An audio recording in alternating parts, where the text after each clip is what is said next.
بسم اللہ الرحمن الرحیم۔ الصلاۃ والسلام علیک یا رسول اللہ وعلی آلک وصحابک یا حبیب اللہ۔ آج کی اس نشست میں، اس محفل میں اکثر لوگوں کے پوچھے گئے ایک سوال کا جواب دینے کی کوشش کروں گا، ادھورا سا، کیونکہ خود بس اتنا ہی جانتا ہوں جتنا کہ کسی نے بتایا ہے۔ بات یہ ہے کہ اکثر لوگوں کو عملیات کا شوق ہوتا ہے، اور شوق بھی ایسا جو کسی جن کو، کسی موکل کو، کسی مخلوق کو قابو کرنے کا شوق ہو کہ میرا فلاں کام اتنا جلدی ہو جائے، فلاں حاسد کو ایسے کر دوں، فلاں دشمن کو ایسے کر دوں، دولت حاصل کر لوں، شہرت حاصل کر لوں، تو ان کے لیے عملیات کا سہارا لیتے ہیں۔ لیکن ان شرائط، ان آداب اور ان اصول و قواعد کو بھول جاتے ہیں جو بزرگان دین نے وضع کیے ہیں۔ سب سے پہلی بات تو یہ ہے کہ عملیات سیکھنے کے لیے انسان کو جو سب سے پہلا علم حاصل کرنا چاہیے وہ رجال الغیب کے بارے میں ہے۔ رجال الغیب کا مطلب یہ سمجھیں کہ آپ جس طرح حدیث کا علم حاصل کرتے ہیں اور حدیث کی اس روایت کو، اس درایت کو حسن، غریب، مرفوع، مقطوع، مرسل، منقطع، ضعیف، حسن، جو احادیث کی مختلف اقسام بن جاتی ہیں،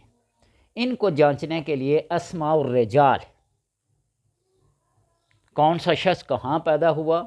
اس کی اہمیت کیا ہے، اس کی قابلیت کیا ہے، اس کا خاندانی پس منظر کیا ہے اور اس کا علمی پس منظر کیا ہے،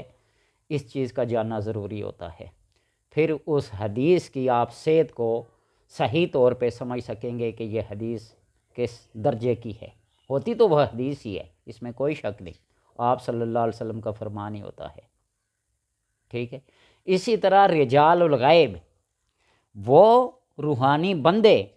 جن کی ڈیوٹیاں ہوتی ہیں اس کائنات کے نظام کو چلانے کے لیے، اور وہ بزرگ مشرق، مغرب، جنوب، شمال کی ڈیوٹیاں لیے ہوئے ہیں۔ مشرق مغرب، شمال مشرق، شمال مغرب،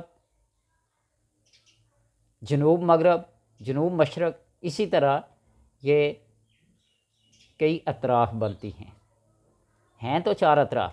لیکن شمال مشرق جب ہوگا تو جنوب مشرق بھی ہوگا، اس کے سرے جب جڑیں گے، جنوب شمال اور شمال جنوب کراسنگ میں، شمال مغرب اور جنوب مغرب، ان اطراف میں چاروں طرف، جس طرح رب فرماتا نا رب المشرقین و رب المغربین، دو مشرقوں کا رب ہے اور دو مغربوں، لیکن کہیں یہ بھی ہو رہا رب المشارق و رب المغارب، وہ طلوع اور غروب کے اوقات جو دن کے چھوٹے بڑے ہونے کے لحاظ سے سورج کبھی ادھر سے کبھی ادھر سے کبھی ادھر سے گھوم گھام کے نکلتا ہے، تو ان حضرات کی یہ ڈیوٹی ہے، وہ کس کس اطراف پہ بیٹھے ہوئے ہیں، ادھر پیٹھ کر کے بیٹھنا پڑتا ہے، ان کو اپنی پیٹھ پر رکھ کر بیٹھنا پڑتا ہے۔ اور پھر دوسری بات کہ دن کون سا ہونا چاہیے عمل کے لیے، یہ جو شرط لگاتے ہیں نوچندی جمعرات ہو، نوچندی بدھ ہو، سوموار ہو، اتوار ہو، دن کون سا ہونا چاہیے، وقت کون سا ہونا چاہیے اور ساعت کون سی ہونی چاہیے، جب ان شرائط اور اصول کا لحاظ نہیں رکھا جائے گا تو پھر رجت تو ہونی ہے۔ رجت کا مطلب یہ ہوتا ہے کہ لوٹ کے کسی چیز کا واپس آ جانا، اس کو الٹا گھما لینا، اس کے اثر کو جو مثبت اثر ہوتا تھا اس کو منفی میں تبدیل کر لینا، اور اس کے زیادہ اثرات دماغ پہ پڑتے ہیں، اس لیے کہ موکلات یا جنات یا وہ چیز، یہ کتاب لے لیں، بڑی مزے کی کتاب ہے اسماء الحسنی، شیخ احسان الہی صاحب کی لکھی ہوئی ہے، بہت زبردست کتاب ہے، تو ان کا جاننا ضروری ہے۔ کہ موکل کی کون سی قسم ہے، علوی ہے سفلی ہے۔ جنات میں سے بہت ساری اقسام ہیں، جنات کی بھی اقسام ہیں۔ یہ میرے پاس کتاب پڑھی ہے پروفیسر عبداللہ صاحب کی سرمایہ درویش، یہ میرے پاس کتاب پڑھی ہوئی ہے حکیم طارق محمود مجذوبی کی جنات کا پیدائشی دوست، جادو اور جنات اور سائنسی علوم۔ یہ علامہ جلال الدین سیوطی کی کتاب پڑھی ہے المرجان۔ مختلف کتابیں لکھی گئی ہیں جنات کے اوپر، اور جنات کی بھی قسمیں ہیں۔ جس طرح وہ ایک مرزا انجینئر طنز کرتے ہوئے احمد رضا خان صاحب پر طنز کرتا ہے، انہوں نے عفریت کا معنی خبیث کیا ہے، خبیث جن، اور گستاخی کے زمرے میں اسے لاتا ہے۔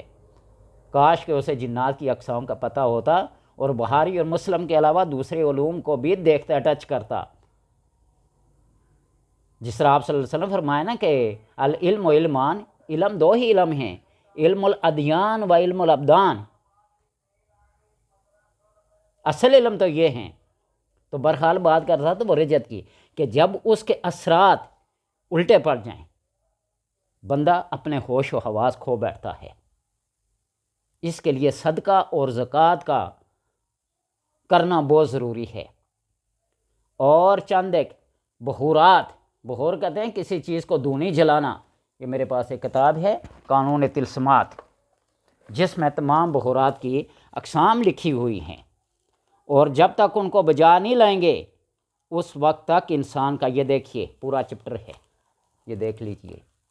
بخورات کے بارے میں، کہ کون سے دن میں کون سا بخور اور کون سا موکل ہوتا ہے، اور اس کے لیے اس دونی کو جلایا جاتا ہے۔ جس طرح آپ یہ سمجھیں کہ باسمتی چاول کو ابالتے ہیں اور اس کا جو بھاپ نکلتی ہے وہ بعض جنات کی خوراک ہے۔ ہڈی ہم گوشت پوش کو کھا کے پھینک دیتے ہیں، لیکن وہ ہڈی ان جنات کی خوراک ہے۔ یہ گوبر جو جانور کرتے ہیں یہ جنات کی خوراک ہے۔ بہت ساری ایسی چیزیں ہیں جن علوم کا جاننا ضروری ہے، اور سب سے ضروری بات یہ ہے کہ جو صدقہ جو خیرات کیا جاتا ہے یہ رد البلا ہے۔ نحوست جو سیارگان کی ہوتی ہے اس کو بھی دور کرنے کے لیے، یہ میرے پاس کتاب ہے شمع شبستان رضا، علامہ اقبال احمد نوری جیسے شخص نے لکھا ہے کہ ان سیارگان کی نحوست کے لیے کون سی دعا ہے۔ یہ اس کے پہلے چپٹر میں لکھی ہوئی ہے شمع شبستان رضا میں، دافع القروب، تمام مصیبتوں کو ٹالنے کے لیے کون سی دعا کے۔ تو یہ ساری چیزیں بتلانے کا مقصد یہ ہے کہ آپ کو رجت کا پتہ چل جائے کہ کسی بھی عمل کو جب آپ کرتے ہیں تو اوقات کا، ساعت کا اور دن کا خیال رکھیں، اور پھر یہ دیکھیں کہ وہ بخور کون سا جلایا جائے گا، اگربتی جلایا جائے، لوبان جلایا جائے، زعفران جلایا جائے، جلوتری جلائی جائے، یا کون سی چیز، دھنیا بھی بعض دفعہ جلائے جاتے ہیں۔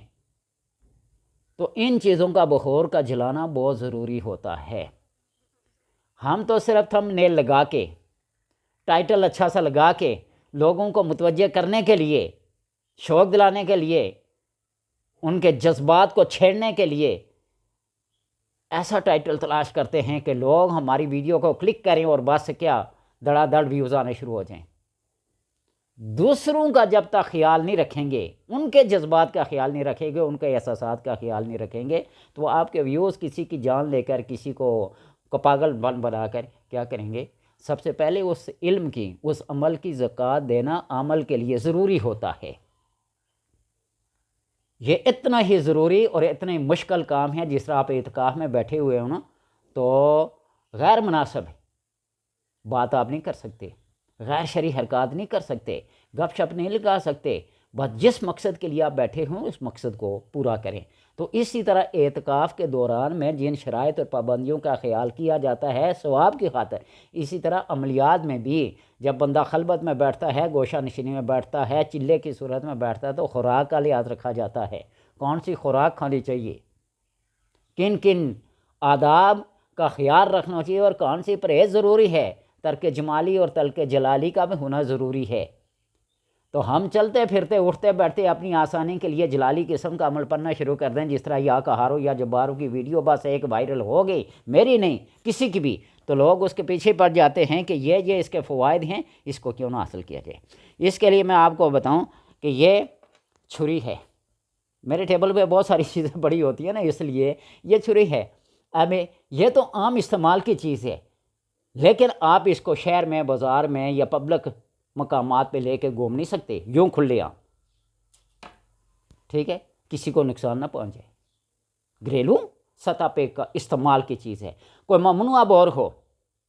میں تو ان بور شور کے بارے میں نہیں جانتا کہ کون کون سے اسلحے، کون کون سے ہتھیار، کون کون سا لائسنس ہوتا ہے۔ ہمارے دور میں تو وہ ایک 303 ہوتی تھی، یا 2 نالی بندوق ہوتی تھی، یا وہ بارود اس میں بھر کے خود نالی کو سوراخ کر کے اس میں بارود اور مٹی یا چند کنکریاں اس کے اندر کوٹ کر آگ لگاتے تھے، پھٹتی تھی کتنے 10 منٹ بعد، 15 منٹ بعد، سمجھے؟ تو اس لیے ان ممنوعہ بور کا لائسنس کا ہونا ضروری ہے۔ جب تک لائسنس نہیں ہوگا تو اس وقت تک آپ قانونی طور پر اس کے رکھنے کے مجاز نہیں ہیں۔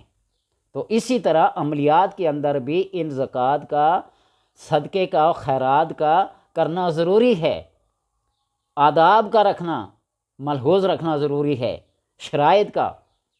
خیال رکھنا ضروری ہے۔ تو یہ ساری شرائط پوری کریں گے تو پھر آپ کسی عمل کو کریں گے تو وہ عمل آپ کو فائدہ دے گا۔ اور خصوصاً میں بتاتا ہوں، چینی سوجی کو مکس کر کے تقریباً 5 کلو چینی 1 کلو سوجی کو مکس کر کے اپنے اوپر سے پھیر کے آیت الکرسی پڑھ کے 4 کل پڑھ کر اللہ کا کوئی نام یا رقیب ہو یا مہیمن ہو پڑھ کر، یا حافظ ہو یا حفیظ ہو پڑھ کر اپنی حفاظت کے لیے اپنے اوپر سے بار کر اس کو قبرستان موکلات کی نیاز کی نیت سے کیا کر دیں، ڈال دیں، پھر اس عمل کو شروع کریں۔ اگر ان آداب اور شرائط کا لحاظ نہیں رکھا جائے گا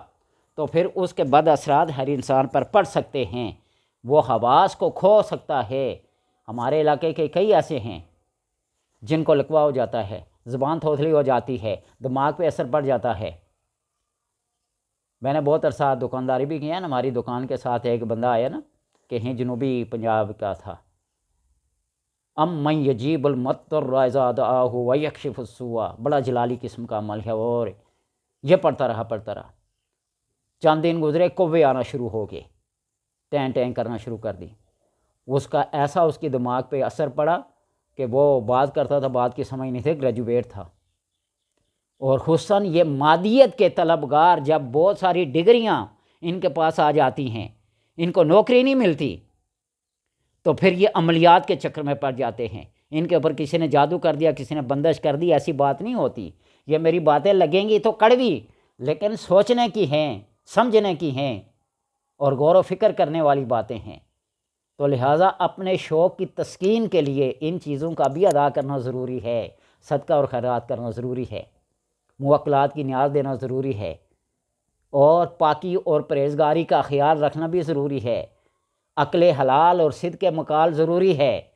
نیند کا بھی لحاظ رکھا جائے، باوضو ہونا ضروری ہے۔ یہ ساری چیزیں جب ہوں گی تو پھر آپ ان برے اثرات سے بچ سکیں گے۔ ایک باوضو ہونا 24 گھنٹے، باوضو ہونا 100 عمل سے، 100 نادر قسم کے عمل سے ایک عمل بہتر ہے باوضو ہونا۔ جب باوضو ہوں گے تو کوئی چیز چھیڑ چھاڑ نہیں کرے گی، فرشتے اور کے حفاظت کے لیے مامور ہوتے ہیں۔ ہاں، حدیث پڑھ کے دیکھیے، باوضو آدمی جب سوتا ہے تو اس کی حفاظت کے لیے فرشتے مقرر کیے جاتے ہیں، اس کی کروٹ پلٹنے کے لیے بھی فرشتوں کی ڈیوٹی لگا دی جاتی ہے۔ یہ اتنا بڑا عمل ہے باوضو رہنا۔ اس لیے میرے محترم، جو بھی یہ سوال کرتے ہیں وہ میری ان باتوں کو کڑوی کسیلی جیسے بھی لگیں، ان کو ہضم کرنے کی کوشش کریں اور ان قواعد اور ان شرائط کو پورا کرنے کی کوشش کریں۔ میں کبھی چھوٹا تھا تو سنتے تھے سورہ جن یہاں پڑھی جاتی ہے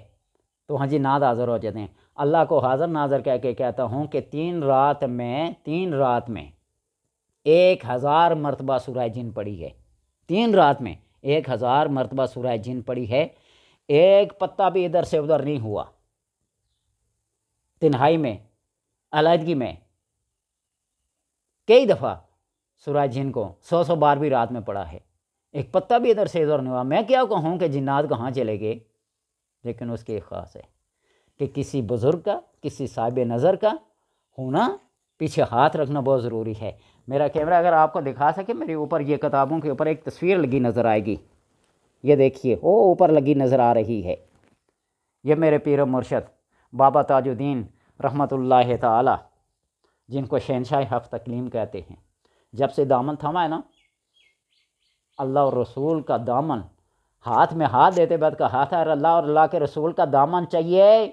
تو ہاتھ بڑھائیے، کوٹھی کار بنگلہ چاہیے تو یہ میرے پاس نہیں ہے۔ 2001 سے لے کر